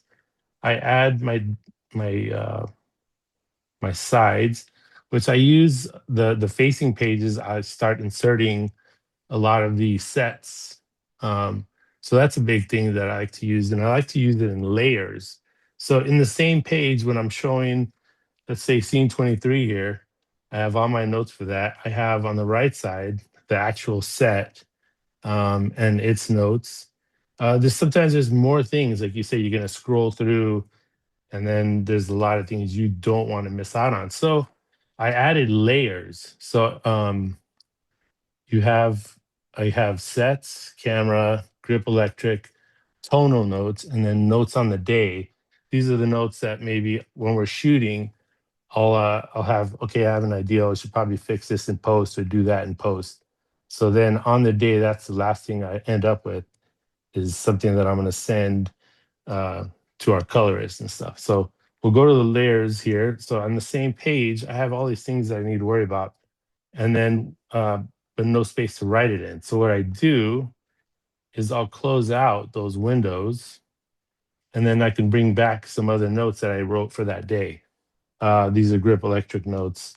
And then once I'm done with that, I'll get rid of that. And then if there's any kind of director tonal notes on the same page in layers, I can pop it up. Once I'm done with that, then I go back to my set, and here we go. So on that same day, I have set, then I'll do my sides, which look the same as the network, the draft, because it's got all my notes in it. But these are my sides that I'll make for that specific day. So I have that, and then I go back to what I also like to keep with me is where you have the tech scouts and the football plays. So within these football plays, I'll have, that's my shot list, sorry, plays. So in these shot plays, I'll download these onto my script, and then I can doodle my notes and things like that. And I could send those to my, key grip and gaffer if there's anything specific. If we have like a mini scope or anything like that. So then, bear with me. Oh, so I have the breakdown. This is how I keep track of days and who's going to be there, what we're doing. So that's also part of the tabs. Again, I like to keep it all on the Scriptation app. So on the top of my screen here, you look, I could just scroll across, see my shot list, see the sides, and I can always go back to my draft. So in that, so I'm going back to the day of shooting. I also, like you said, use multiple apps. I also like to use Artemis, Shot Designer, and what's the other? Helios. So I have those readily nearby. But when we're shooting on the day, sometimes for this one, for instance, we're shooting at a football field where we have a tight day. It's 6 o'clock. You can see here. Is there a color? So 6 o'clock. We know at this point the shadow is going to start hitting the football field. So we have to finish shooting in that direction before that time. So that kind of helps us plan our day. So then I go back to, that's on my tabs. I can always look back to it, or just as a reminder, a lot of reference. So then I go back, I go through my shot list with Sochi, and then we have to figure out our day, shooting on the football field, shooting on the sidelines, shooting in the stands. And then these are all just reference. Let me see. Oh, yes. So stamps are a big thing. I love going into, if you see the image or this, when you make a stamp and then you save it. So when I have the saved annotations, I just have a boatload of them. I mean, there's tons, and you can get crazy with this. Trying to find that for you guys. Oh yeah, saved annotations. So it could be anything. You can, save your frame rates, keep it all, so you're not writing everything down. You just have them there, and you just kind of insert them where you need them, or you can copy and paste them since you're doing multiple pages. Again, it's all kept in the same app. Going back to, so we're on football all day. And then you're going to want to talk to, your gaffer, key grip, camera team, what happens the next day when you're back on stage and stuff. So then again, it's still on the same app. I go back to the beginning where I have my spotting plans or my sets, and I take pictures of these and I'll send in the app as I'm, once I put them on the script with information, I'll take these and then send them through Dropbox for my team, whether it's camera notes, whether it's grip electric notes. It just seems like a quick and convenient way to send all these things to them. So on the day, I can always go back and reference these things. So as we're shooting. See, I go back to. Really quick question, just to Yes. clarify. So when you're sending things over to your team, are you just sending them the layer that applies to them, or you're sending them all the notes at once? Most of the time I'll send it in one layer on Dropbox. That way they can all see it's kind of, um, pretty straightforward to these guys. And it makes sense. Um, there you go. So these notes. So yeah, it's super convenient. And again, there's so many things. Like I really had fun learning all these tricks and tips with playing with the layers and the facing pages and the stamps. You can really get crazy with this stuff, and it's so helpful. And like I said, I like to have it all in front of me on the day. Like this iPad is always with me. It's strapped to me when I'm on the football field, or we're in the stands, wherever we are, and I can quickly just look up, and then within these tabs, I can go back and see, okay, where are we? What are we doing? And what's next? And then I can still even have side meetings to prep for the next day if we're on stage. I do like to use Shot Designer for some things. um, Sometimes things get complicated and you can't share the same space if you're trying to draw something and there's like 10 moves. So then I kind of go through this Shot Designer for with the director, if there's like a lot of moves that happen in the same space and camera movement and things. So it's just like ongoing. um, and this also I'll send to my Griff Electric team if there's any kind of walls that need to be pulled or things like that. So I'm kind of just running through the moves of what the shot is, and then just so much involved. So sometimes you just need to show a little more than what's on that space.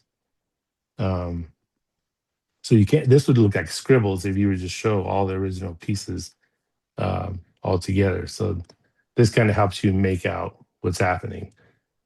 So anyways, there's that. But again, everything goes back to scriptation, where 95% of the stuff is in the app itself. What else can I share? I have a question. Do you Yes. export all of your overheads as PDFs from Shot Designer and store them into Dropbox so they can just sync up? No, I'll go back to here, which is in the app. I'll load all the spotting plans.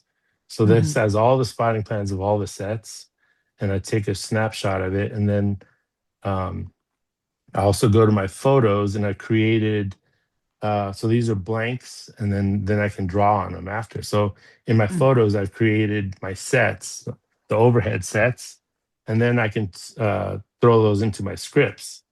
So directly from photos to scriptation, now I downloaded them to adding the facing pages, and then I can doodle them. And then once I finish with all the notes, then I take that and I can send it through Dropbox for everybody to see that that needs to see it. So I found that really, really helpful. And again, just trying to make it as efficient as possible to do all these things. This is amazing, by the way. Oh, I mean, I'm thank just you. like jaw dropping. Really, really incredible. Thank you. But yeah, let me see, what else do I need to do here? So yeah, these overheads. Eddie, this is looking great. If there's any one last little note you want to share with us, that's awesome. But we do need to get to our final panelists too. But Yeah, no, actually, this is all so amazing. But if you have like one last thing, we'd love to hear it. no, I think this pretty much explains it all. You can kind of see what my process is and how I've used it all and keeping it in front of me. So yeah, I hope this helps anybody. Yeah, and your color, thank you. You pick some great colors. I'm loving the like pastels and Oh. everything. Also, I do want to say I cannot wait to the point in my career where I can add a stamp that says, I think one of yours was like 50-foot techno. And I'm like, oh, I can't wait till I need that so much. I have to put in a stamp for it too. So just amazing work and great caliber. Thank you so much. Thank you so much. I want to add to our CEO is very excited you're using layers, Eddie. Oh, yeah. Oh gosh, I love layers. And like I said, it's super helpful when you make your own sides, you still have the layers that you can go back to. So there's also a thing like when the actors are around, sometimes you don't want them to see any kind of tonal notes that I wrote down the director wants to reach with them. So you hide them in the layers and you show sometimes they're like, "Hey, what are we doing here?" And then I'm there so they come and see me and we're talking about it so I can hide all those things in layers and then show them what they need to see and then we move on from there. So that's kind of been a That's nice literally thing. the reason why we developed layers, so you could hide those personal notes that Yes. everybody. Okay, All I'm gonna right. Yeah, thank you so much. And thank then we you. will wrap up with Keith. Keith, definitely super excited to hear everything you've got for us today. Maybe try to focus a little on anything new, but also we're really interested to see your specific process. Let's get into it. Hi. Okay, so I'll start sharing my screen. That's probably the easiest thing. Okay, we'll do that thing. Okay, And you're up. Thank you. Got it. which screen is it sharing? It's sharing, we see the scene 10 on the left and the 11, 12, 13. Oh, It's great. like Good. pages 2 and 3, it Okay, looks like. Yeah. Yeah, excellent. All right, I'm going to it's start Scriptation. here. Yeah. Sorry, and then I'm going to expand you guys so I can actually see you. There we go. Okay, so I'm going to just go through some different scripts to give you an idea of what I do. My workflow is pretty much the same as everyone else's. I get the script, I sit and read it on the iPad mini usually, and I'll start scratching notes, but I won't really put detailed notes in until I get to my laptop. But I'll also use this for script reading generally because it's a nice handy size. So it's like a book size. So I like that. When I'm on set, I tend to use this and I tend to put this down like Shauna said she does with the iPad Pro, and I forget where it is. So I tend to use Scriptation a lot on my phone once I've got it marked up. So that's kind of how I work with that.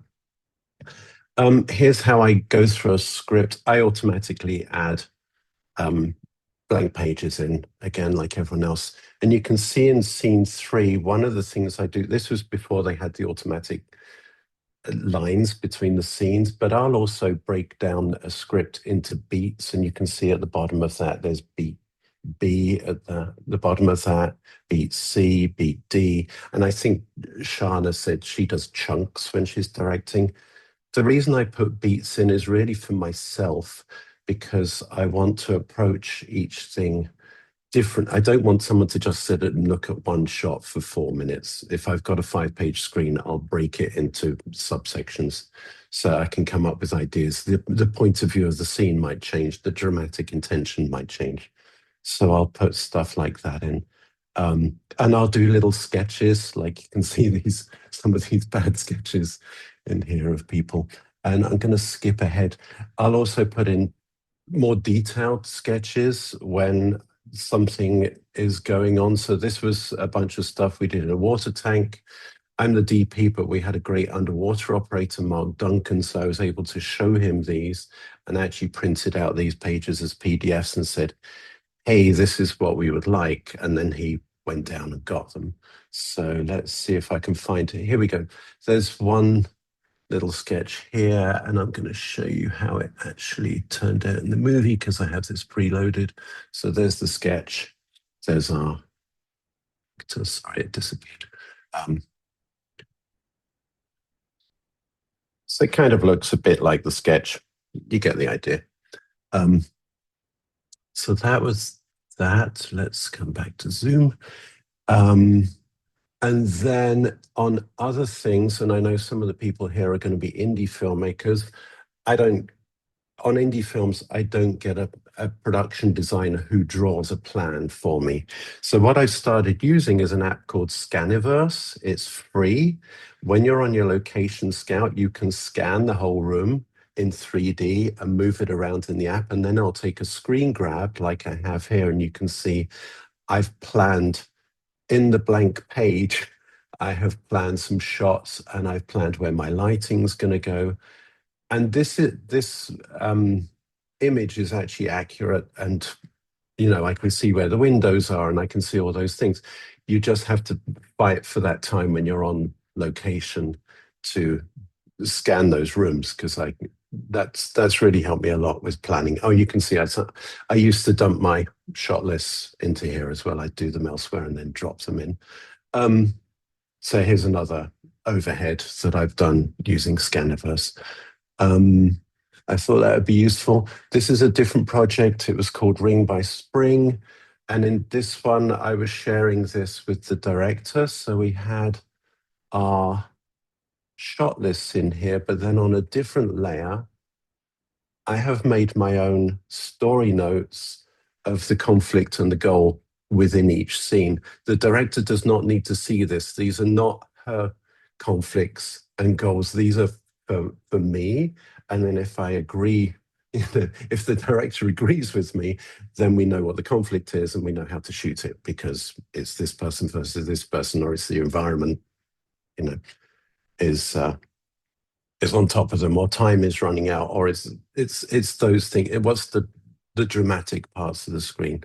But I put those on a separate layer when I didn't want to share it. So, sorry, it's just hidden my stuff. There's my notes. Okay, so that was Ring by Spring. Oh, something I did on a recent project.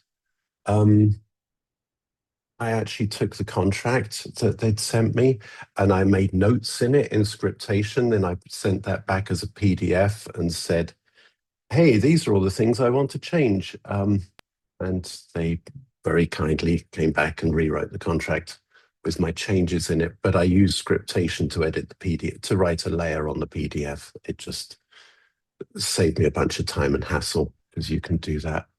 Good for you for asking what you want too. That's good. The contract was actually really good. It was just things like, hey, I would like some stuff in my demo reel out of this, and can we put that in, rather than saying I'll get a DVD, because they probably will never make a DVD. I would like edit quality footage. It wasn't like I was making a big ask, can we bump my rate down? But it was, some small things. This is how I'm using Scriptation now. This is the current script that I'm using, and I'm using the big scene numbers, which I love because I can skim through and suddenly I can see everything. I've started trying out tagging in this. I've got some of my shot ideas are in here. I also still break stuff down into beats. If it's a scene that's a page or longer, I will tend to drop beats in where the point of view changes, or where someone else steps up to the plate, or I just want, there's two people sat down. I don't want to film the whole scene from one side. I want a point where we flip the line or something like that. And you can see in the script, here Eric gets an idea. He pulls out his cell phone. That's a logical place for us to, hey, now we've got a different feeling to the scene. So I'll tend to do things like that. Security camera, monitor, show over the shoulder footage if we have it. But things like this, I like these blue revisions, but being able to just have the line down the side of the page instead of the whole page going blue. I will be adopting a lot of the things. I've been taking notes as everyone else has been speaking, so highlighting the slug lines with yellow and blue for day and night. Thank you for that. I've got handheld in here. But one thing I've stopped doing, I used to do on my shot lists working with the director, because it's their story. I'm not in the edit, so I have to make sure that my shot list matches their intent, or their shot list matches what's in my head. I used to do those in Excel. Then I started using Google Sheets because it's easier to share. With this, I have just started using Shot Lister.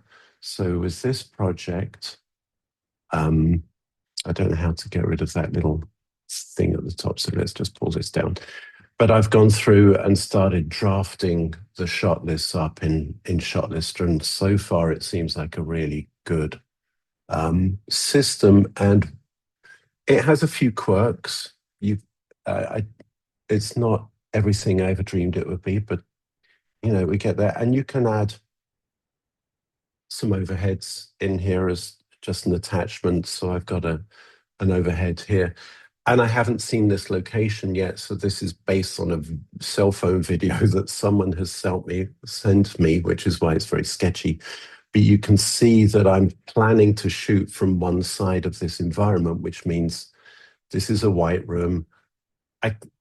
We're a low-budget independent film. I'd love to be able to light it. That's not going to happen, but I can put negative fill down this side of the room if I plan on my shots facing that direction. So that's kind of one of the things I'm using with Shot Lister, and then I've started drafting some days to just see how that would work. And this is based on the one-liner that I've got from production so far, so we can kind of get a feel for, how the days might run. Oh, one thing I have noticed, by the way, with Shot Lister and with Scriptation, it's much more conservative on the page counts than Movie Magic. Movie Magic, when I get the AD department's one-liner, theirs says, oh, we're going to film 7 pages, and mine says, oh, we're going to film 5.5 pages. I'm like, it's one of those things. But I will also try and plan my shots to be as economic as possible. So let's come back to this script where we had our scene at the beginning that I've broken into beats. And you can see the first scene description I've got. I've just written it in blue. We'll dolly past a bunch of stuff that establishes the shot, it establishes where we are. We reveal our hero working at a computer. We swing the camera around all in the same shot, and we pick up the 2 guys coming into the room, which when you see that on the page, you go, oh, why don't we shoot that in 2 shots? But if we can shoot it in 1, that's going to be a lot better. And let me see if I can just... And here's how that turned out. So this was actually a longer shot, so we come back. But we see there's a bunch of fishing stuff, and just being able to plan this stuff out in advance. Then when you get to the location with the art department, you can say, this is what I got in my mind. If you pull that table out a little bit, and we'll put the lighting on that side, and we can make this shot work, and you find yourself sitting on the wrong side of the dolly facing backwards. But this just introduces our fishing audience, our fisherman's office, and then we have our guys walk in, and then we take the scene from there. But it was an introduction so you could feel where we were, but it's based on the notes that I put in the script, and that's based on what's the story in the script. So that's that's some of the things I use for Scriptation. One more thing from Ring by Spring I will share quickly, which was we put a bunch of the location pictures into the script, much like I've seen other people doing here. One thing I love that Eddie does, and I think someone else, no, I think it was just Eddie, you put everything in tabs at the top, so you could open different PDFs, and I'm like, I'll be using that, thank you. That just made so much sense. I'm like, oh, now I don't have to drop the whole shot list into a page and then try and find it when I'm on set. I can actually just click from tab to tab. So that was awesome. And I'd forgotten about using the those big what did you call them? Oh, the stamps. So that was also a good reminder. And then also just at the side here, I don't know if you guys can see this. Maybe if I stop the screen sharing. But this is how I use Steward scripts. And one of the things I discovered with, and this is a thing that I was directing, but I would, as we're shooting, I'm putting a line through and making a note of what the shot was. That is so much easier to do in Shot Lister than doing on a piece of paper, because you keep it with you and then you can hand that off to the editor at the end. And occasionally I still get scripts at the last minute, and I turn up on the day and people go, "Oh, you're the DP, what's your plan?" And you literally will sit in the coffee shop before you get there, and you'll still write it on the hard copy, but sometimes that happens. So hopefully that was useful, and yeah. It was definitely useful. And I thank you so much for bringing, you like went the extra mile and brought those extra clips. And like, I don't know if you probably weren't looking at the chat, but you got a lot of comments of like, great integration, beautiful shot. Like, so amazing to really see it go from like script to screen fully with the process that you showed us today. So thank you. Yeah, we had such a great underwater operator, and my job then was to light it and make sure the pool is blacked out and show him the shot. And I learned a lot from that. One thing I will pass along, if you're ever doing underwater cinematography, get the full-size camera housing. Do not think that you're going to work with the A7S III housing, because it will overheat and you'll need two camera bodies because you'll take them in and out. If you get the full-size body, you can feed a signal up to the surface. The director can see what's going on. They can direct, and the focus puller can pull focus. It's a false economy sometimes to get the smaller package of gear. Copy that. I will definitely advocate for that in the future. Thank you for that teaching note. Okay. Thank you so much, everybody, for all the panelists. I believe right now we are going to do a quick Q&A section. If we still have time for that, Alex? Yes? No? If we can do, maybe 1 or 2 questions. I know we are over time. Thank you all. I know. I was like a 10-minute section and then, cut it off at 2 or whatever. There was too much good. And I know. the chat has been going off. The Scriptation team's chat internally has been geeking out as well. So thank you all for sharing. And it was like, it's truly like a personality test looking into your pages, because each of you is doing something a little bit differently, but it's very fascinating for us. One question that's kind of been phrased in a couple of different ways is how you collaborate with your director, and what is it like, especially when you're going from show to show or different series, working with different directors, and does that change anything about what you do in Scriptation? This is for anybody who wants to jump in. We go through a lot of, because of episodic, shooting 16 episodes a year. So we work with different directors all the time. So the process is pretty much the same, and it's just they kind of bring in different ideas to the game. So sometimes you're open to all these new things, and if it's new to Scriptation or the way you do things, you just add it to your mix. For me. Yeah, something somebody asked specifically, it was like, what do you need from the director to keep yourself organized and make a successful day? Or if there anything that you could share, maybe a specific example of somebody you've worked with, or an instance where it's been nice to share your pages with Scriptation. Yeah, I mean, we kind of bounce off the ideas off each other, and the bottom line is to shoot a product that's going to draw in and interesting and fun, and everyone's happy with what they do. But sharing the ideas and taking that in, I think that's just the collaboration is like kind of the best part too, because they come in with new ideas and they always try to make a spin and make it slightly different from the previous episode. So, it's always evolving and changing. So it's always the fun part. That said, also you're totally right. In episodic, you're also, as a DP, if you're alternating or if you're the solo DP on a series, you're shepherding the visual style. You're sort of embracing. You're steering the ship, but also you want to make sure that director, he or she has, to Eddie's point, like having an imprint on a specific episode. But again, that said, you're sort of responsible for maintaining that visual style.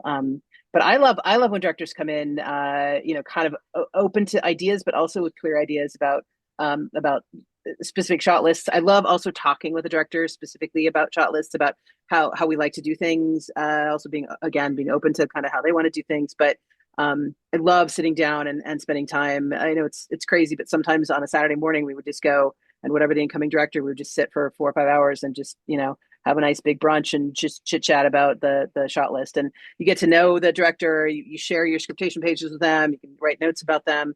They have their own scriptation, so they have their own way of doing things. But sometimes we share ideas, but it's or scriptation sort of pages. But most of the time, it's just this exchange of information that really. And also, you get to know that person like through talking, the prep process. But again, as a DP, like on a series, you're really you're responsible for maintaining that look. And but it's fun. It's fun to work with different directors. It's also like different style, different. It is sort of sometimes can be a grind, but also having a new directors brings in a little new blood and new energy to an ongoing series. Yeah. One thing I find, because I do a lot of indies, working with new directors, showing them that you can get everything in a 10-hour day if you plan, and it's that planning part that makes a lot of things work. And sometimes, yes, you're going to go over, but if you plan for 10 hours, you'll go over to 10 and a half. If you plan for 12, you'll go over to 14 and everyone will hate you. So in the indie world, I mean, not in scripted television, you're working the way you're working. But I feel like it's part of my job to help people embrace that, and part of that is planning and shot listing. Totally. And another question really quickly, tagging and integrating that into your process. I think, Keith, you mentioned that you started using tagging a little bit. Does anybody else use tagging with their notes? I use it a little. Yeah, just for like camera lighting, VFX, and the basic things. That's cool. Yeah. And then also, I feel like we listed off a bunch of different apps that you're working in tandem with. Was there any apps that you work on the side that nobody hadn't mentioned already, or another one that you want to shout out really quickly? We might have covered it. We talked about Helios, right? We talked about Helios, Shot Deck, Shot Lister. Also, thank you all for everybody who's using that Shot Lister integration. We're excited that you're using it and loving it. Scaniverse is the one that I use, Scaniverse. and it's a free app, and it's just kind of it won't make you something you can use for visual effects, but it'll make you something that you can spin around and look at afterwards and see the location. And I was just trying to see if I can find where it is. Okay, so it's kind of looks like this, but it's already opened. But yeah, check that out. It's on the App Store. I also use I also use Artemis every day. Artemis is a Finder app, and that's fantastic. So I used to use Artemis and I like it, but I recently switched to Cadridge. I use Cadridge. I like it more. Oh, good. Okay. Yeah. It's the interface is great, and yeah, it's used it on the last show. Yeah. Okay, try that out. Yeah. It's actually cheaper than Artemis too. So if anyone's looking to invest for the first time, I think it's $10 cheaper than Artemis Pro. But they're both camera viewfinder apps, so great for any DP's toolkit. I think another app that was mentioned was Helios. Yes. Yeah. Oh, I also started using Table Read on the last show, which is it'll read your script to you, and it's pretty cheap. So sometimes, like in the scout van, you need to read a couple scenes. Sometimes it's just like, or on your way to work, you want to go over some scenes, and you can just listen to them, and it's fast. And sometimes I feel like listening to the script while I read it at the same time, and it helps the information stick. Natalie, you did the perfect segue for me. So the next big feature update that Scriptation will be rolling out, hopefully next month, it's going to be called Playback. So you'll be able to listen to your script with a series of different voices. Oh, cool. Great. You can customize them to your liking. It's really, really cool, and we're playing with it now. We're very excited to get it out there, so you can continually live in Scriptation again. You don't have to go to another app. Oh, that's awesome. Awesome. This is great. Great. Me up for that one. I love that. Is there currently a feature to create a link? There is. Yes. There is? Okay. Yeah, so you can link out to a web page or another page within your Scriptation document. I believe somebody linked it in the chat, but there's another great place to plug our help desk, support.scriptation.com. Truly, anything you could possibly have a question about. Searchable database, we have videos, it's step-by-step, it's wonderful. Also check out our YouTube page, all of our past webinars, including this webinar will live there. And then if you have any feature requests, scriptation.com/wishlist is fabulous. You guys can bring us your ideas. You can upvote other people's ideas. And the more votes something gets, the faster it gets our attention, I'll tell you. So please check out all of those resources. Thank you, Laura, for linking all the things in the chat. Any last thoughts or anything anybody wants to throw out there before we wrap up for the day? Thank you again for your time. This has been awesome. So when I was asking about the link, sorry, I meant, can you link to another part in the script? Yes. Okay. So Yeah. and the web. Okay. Cool. I will definitely send you a link for that. Okay. Great. I just want to give a shout out to Scriptation. When I first started using Scriptation, I was having issues with syncing, and I think it was Alex, it might have been you, I don't know who it was, but I literally reached out to somebody at Scriptation, and within like an hour I got an email. So they're very responsive, very receptive to suggestions, to feedback, to to changes, whatever. I want to give you a shout out because honestly, you guys have been very, very supportive, and it's important to feel heard, and it's great. It's a great tool, and thank you for, again, great customer service. It's fantastic. Thank you. You guys help us make the app better. You reach out to us and you say, hey, I'm having this issue, or hey, I want this to work slightly differently, and we're like, that's right. We can make that a little bit better. Info layers is proof of that. So thank you all for being such Scriptation advocates, and sharing your ideas with us and sharing your workflows today. This was so I love that I just got to sit back and learn. It was really, really, really cool. Thank you guys. It really was thank you. an honor. Thank you so much. Thank you all. Thank you This so was much. fun. Thank you. Great meeting you all. Appreciate it. Absolutely same. Great meeting and chatting and learning from every single one of you. Yay, awesome. Thanks everybody. And thank you everybody who hung on throughout all of this. Our chat is still going off. They're all loving it. Have a great rest of your Wednesday, everyone. Bye, guys. Thank you guys. Yeah, Thank you. Bye. happy shooting.